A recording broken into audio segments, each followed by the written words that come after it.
আপনাদের হাজার বছরের পুরনো গ্রাম বাংলার এক ঐতিহ্য দেখাবো। দেখতে পাচ্ছেন খোলা সেলুন। এরকম সেলুন গুলো এখন সচরাচর দেখা যায় না। গ্রামের হাট বাজারে এরকম জিনিসগুলো খুব রেয়ার, কিন্তু প্রাচীনকালে এইভাবেই নরসুন্দর বা নাপিতদের যে সেলুন গুলো আছে এইভাবেই চলতো। দেখতে পাচ্ছেন একেবারে খোলা আকাশের নিচে একটা ছাতার তলে চলছে সেলুন এবং রূপচর্চার কাজ। বাংলায় যে রূপচর্চা শুরু হয়েছিল আদিম যুগে, তখন এত প্রসাধনীর চর্চা ছিল না। এইভাবে শুধুমাত্র খোলা আকাশের নিচে এই সেলুনে এইভাবে চুল কাটার মাধ্যমে শুরু হয়েছিল রূপচর্চা। চাচা, আপনি এইভাবে চুল কাটেন কত বছর ধরে? আমি নিচে 60।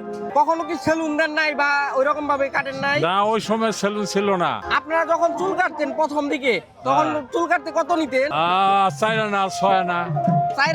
চাইরানা কত পয়সায় হয়? 25 পয়সা 4 আনা। তো প্রিয় দর্শক, এই চাচায় চুল কাটার যাত্রা শুরু করছিল 25 পয়সা দিয়ে। 1 টাকার 4 ভাগের 1 ভাগ 25 পয়সা। আর এখন চাচা কত টাকা নেন 60 বছর পরে এসে? এখন একটা শেভের দামে নেবেন 20 টাকা 30 টাকা। চুল কাটতে কত নেন তাইলে? 50 60 40 30। তো এখন 30 টাকা থেকে শুরু করে 50 টাকা পর্যন্ত চুল কাটতে নেয়। 25 পয়সা থেকে এই চাচারা চুল কাটা শুরু করছিল।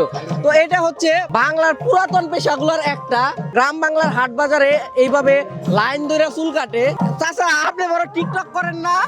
না, টিপটাপ নাতিরা করবার কয় করি না। আচ্ছা চাচা, এখনকার টিকটকার যারা একটু জনপ্রিয় হয় তারাও তো সেলুন দেয়। এটার আপনার কেমন লাগে যে জনপ্রিয় হ্যাঁ হ্যাঁ, সেলুন ভালো লাগে। সেলুন আছো, আমার 4টা সেলুন। একটা আছে সৌদি, আর 3টা আছে বাংলাদেশে। দেখতে পাচ্ছেন প্রিয় দর্শক, টিকটকাররাই শুধু সেলুন দেয় না।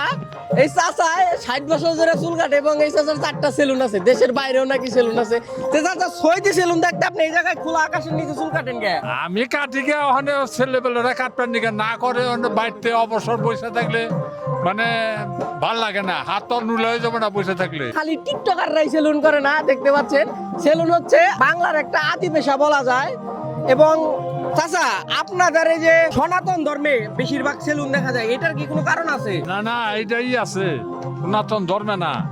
যেমন একজন একটা কাজ বিভিন্ন ভাগ আছে, শিল আছে, দোপা আছে, এরকম ভাগ আছে। আপনার মধ্যে সুনি আছে, হানিপি আছে, রপাদানি আছে। হ্যাঁ, এরকম আমাকে মধ্যে সনাতনের মধ্যে ভাগ আছে। যারা এই ভাগে পড়ে তারা এই কাজ করে নাকি? আমাকে জন্মগত পেশাই শিল।